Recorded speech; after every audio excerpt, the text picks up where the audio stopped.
What's up? Ang up, tubig, baha, pagnanakaw, korupsyon, yun ang mataas sa Pilipinas. What's down? Ang down, ang babang-baba, yung mga Pilipino. Kaya sa ngalan ng lahat ng mga kapwa ko artistang nasa entablado ngayon, pati na rin yung mga artistang nasa baba at nasa iba't ibang lugar na nakikisama sa amin, binabati po namin kayong lahat. Mabuhay kayo, mga kapwa namin Pilipinong nanakawan ng gobyerno. Mabuhay kayo. Yan ang pagbati natin sa isa't isa.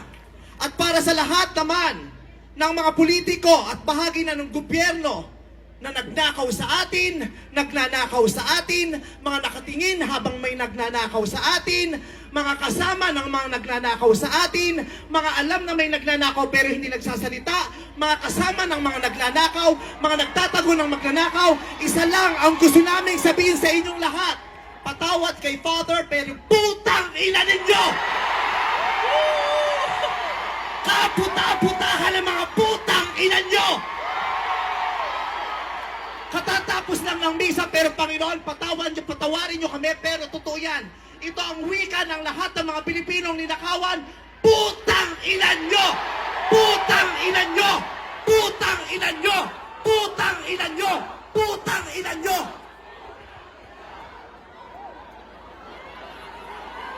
Putang ina nyo! Tapos na ang panahon ng mga mababait at ng mga resilient. Ang mga mababait, ginago. Ang mga resilient, tinarantado. Hindi nauubra sa atin yung bait-baitan, kimi-kimian, tahimik-tahimikan, patawad pero hindi po. Hindi ko sisimplihan, hindi ko babaitan ang mensahe ko ngayon dahil hindi naman sila mababait. Sa katunayan, mga hayop sila. So bakit natin babaitan ang mensahe natin? Hindi natin kakalmahan ang mga salita at kilos natin dahil deserve nila ang galit, ang pikon at poot ng mga nanakawang Pilipino. Hindi tayo pwedeng kumalma. Hindi pwedeng iiyak lang. Hindi pwedeng magtitiis lang, hindi tayo kakalma. Hindi ko kayang maging magalang sa kanila dahil mga bastos sila. Mga salaula sila at mga baboy sila.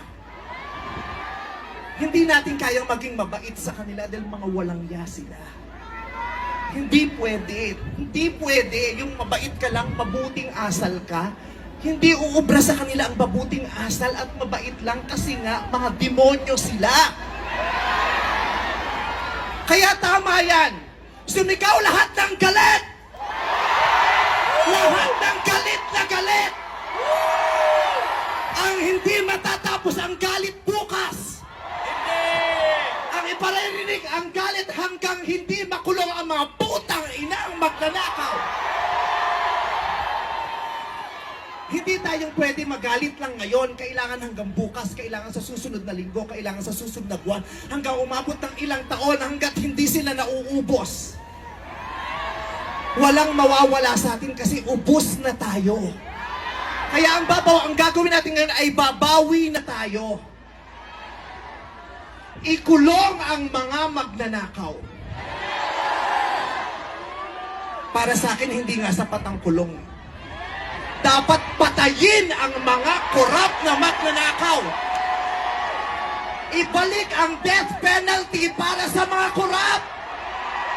Para patayin ang mga magnanakaw, ikulong pati pamilya nila. Dapat gumawa ang batas, ang pamahalaan para ibalik ang death penalty. Pasensya na po, Father. Alam kong ayaw mo ng death penalty. Ipagdasal mo na lang ako. Ibalik ang death penalty para sa magnanakaw. Dahil ang magnanakaw, ang corrupt na public official, hindi ko natatawag na public official, ang corrupt na politiko ay higit pa sa mamamatay tao. Ang corrupt na politician ay higit pa sa magnanakaw. Ang corrupt na politician, ang korupsyon ay higit pa sa terorismo. Ang mga terorista, namimili lamang ng lugar at panahon kung kailan aatake. Pero ang mga magnanakaw sa Pilipinas, walang pinipiling araw. Araw-araw nila tayong ninanakawan. At ang inaatake ng mga terorista, yung mga iba ang pananampalataya, iba ang paniniwala, ibang lahi. Pero ang mangkurap, kapwa Pilipinong kalahi ang ninakawan.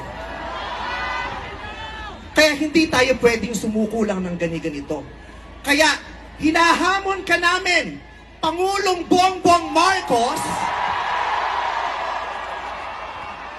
kung gusto mong magkaroon ng magandang legasiya, ang pangalan mo, ipakulong mo lahat ng magnanakaw.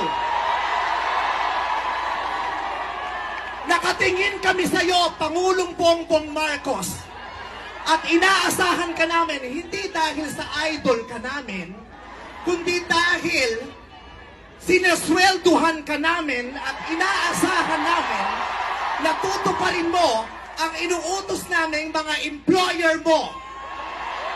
Kami ang nagpapasahod sa inyo. Tapos na ang panahon na natatakot tayo sa gobyerno.